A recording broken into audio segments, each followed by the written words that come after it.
برداشت کرنا سیکھو گے. یاد رکھو میرے بچوں، اگر آپ صبر سیکھ گئے تو کوئی آپ کو پکڑ نہیں سکے گا.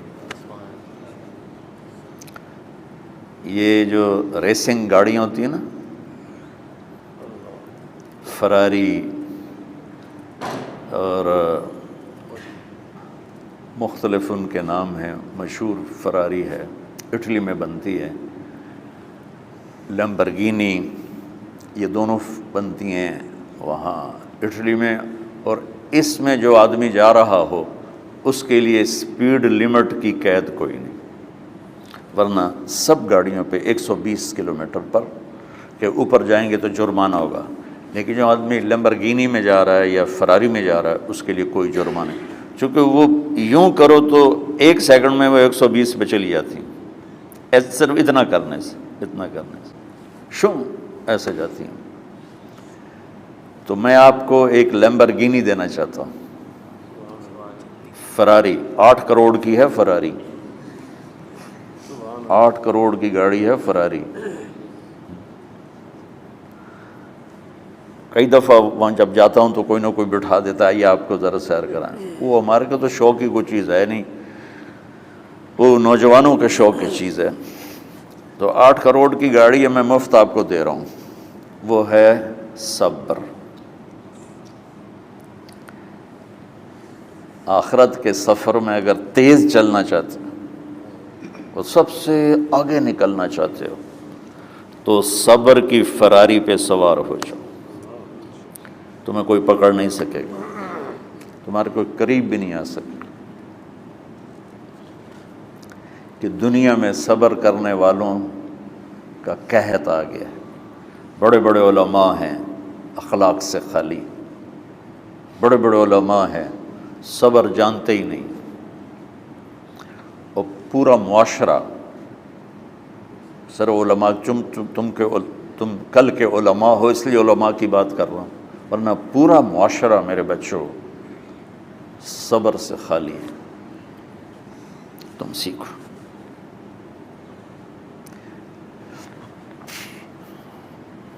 دیکھو میری ایک بات سنو، علم کی کمی ہو تو اچھے اخلاق اس کو چھپا دیتے ہیں.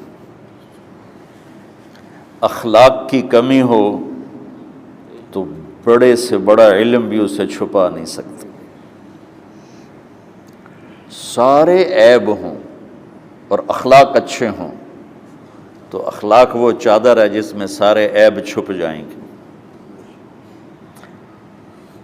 بس ساری صفتیں ہوں اور بد اخلاق ہو تو ہر صفت کو بد اخلاقی چھپا دے گی.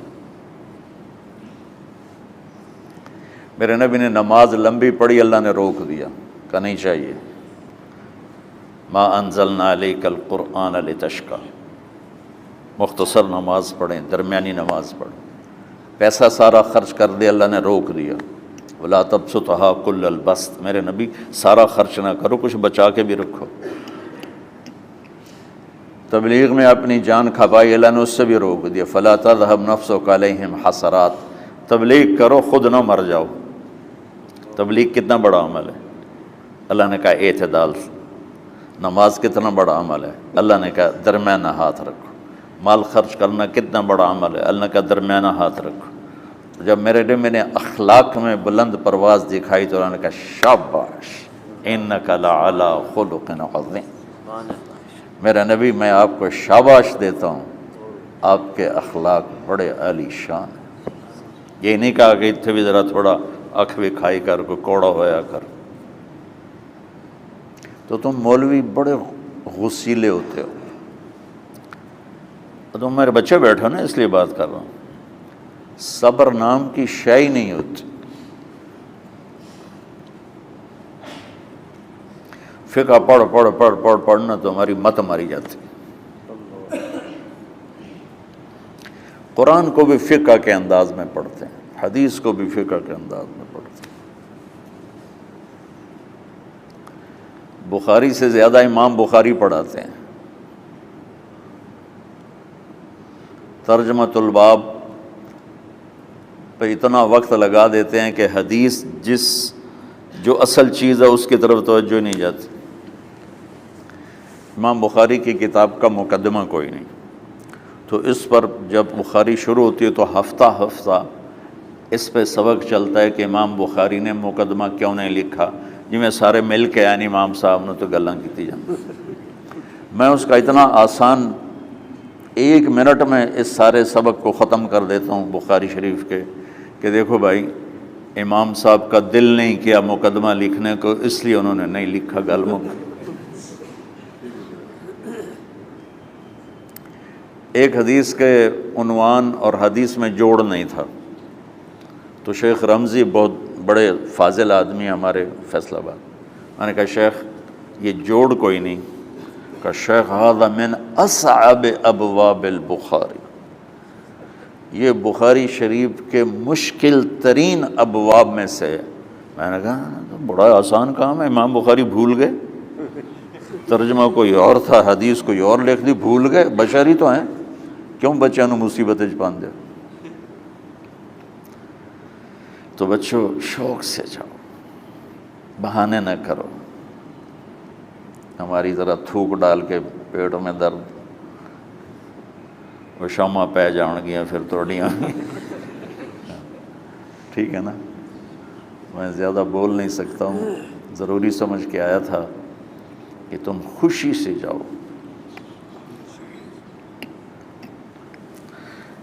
پھر اس میں جو ناگواری آئے گی اسے برداشت کرو گے تو پھر آپ کا صبر بڑھے گا۔ تمہیں صرف میری شہرت نظر آتی ہے، اس میں جتنا مجھے صبر کرنا پڑا ہے وہ تمہارے سامنے نہیں ہے، جتنی کڑوی گولیاں میں نے کھائی ہیں لوگوں سے وہ تو تمہیں نہیں پتہ۔ اب تمہیں اتنا نظر آتا ہے کہ واہ واہ ہو رہی ہے آگے پیچھے لوگ، میرے اللہ کا کرم ہے، میری کیا اوقات، آج ہوں کل مر جاؤں گا، اولاد کو بھی یاد نہیں رہے گا کہ طارق جمیل کون تھا۔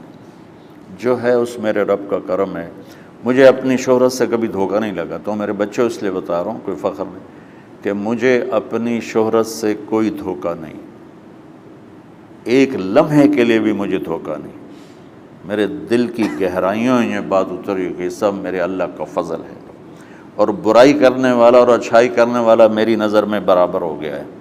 برابر ہونے کا مطلب پہلے سمجھو، تو مجھے گالی دو گے مجھے تکلیف ہوگی، تو میری تعریف کرو گے مجھے خوشی ہوگی، اس کو برابری نہیں کہتے، وہ تو ایک طبعی چیز ہے۔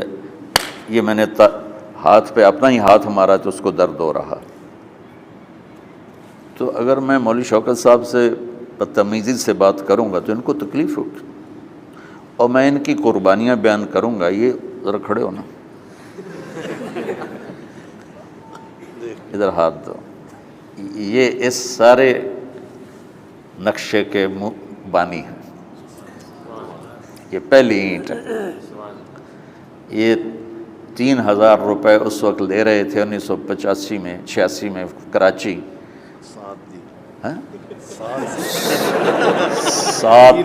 7,000 ان کی تنخواہ تھی، اور میں نے ان کو تلمبے میں بلایا 900 روپے مہینے پر۔ کتنا فرق ہے 7,000 اور 900 کا؟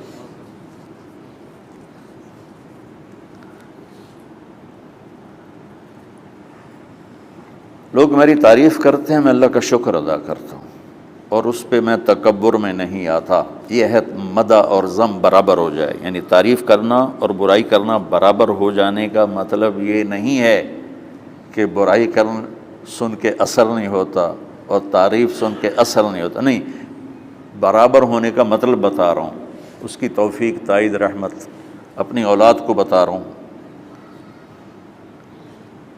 کوئی میری تعریف کرتا ہے میں اللہ کا شکر ادا کرتا ہوں اور اپنے آپ کو بھولتا نہیں ہوں، کوئی میری برائی کرتا ہے تو میرے دل میں اس کے لیے کوئی منفی جذبہ نہیں پیدا ہوتا۔ یہ ہے اچھائی برائی کو برابر کر دینا، کہ میرے اوپر مختلف الزام لگتے ہیں تو میں ان کو پی جاتا ہوں، اور اس طرح کا معاملہ کرنے والوں سے اپنے دل کو بالکل صاف رکھتا ہوں، بالکل صاف، اور میرا ان سے معاملہ اسی طرح ہوتا ہے جیسے پھر آؤ جی